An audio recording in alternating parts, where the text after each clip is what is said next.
सपतिया हो असो कहला न छठ के बरतिया हो। ए भौजी सुन ले लाइव से हो नारियल न सपतिया हो असो कहला न छठ के बरतिया हो।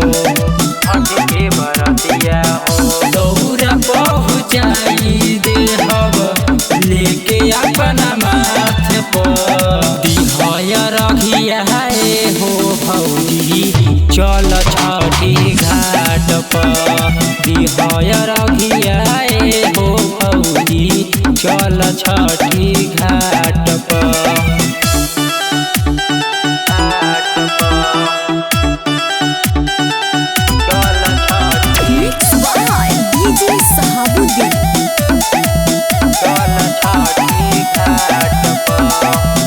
धूमधाम से करी छठी माई के पूजाई फल फल हार से लिह कोसिया भराई।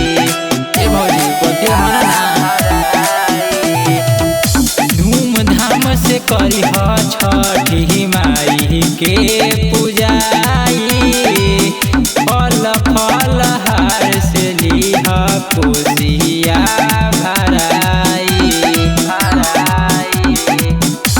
उगी है सूरज देवा केरवा के पात पर दिहया रखिया हो भौजी चल छठी घाट पर दिहया रखिया हो भौजी चल छठी घाट पर।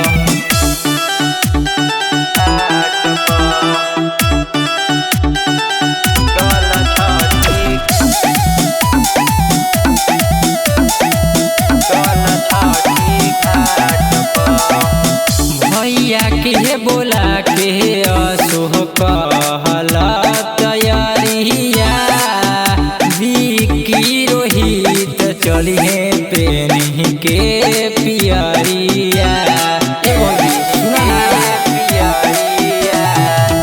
भैया के बोला के असोह कहला तैयारिया विकी रोहित चली है पेनी के पियरिया।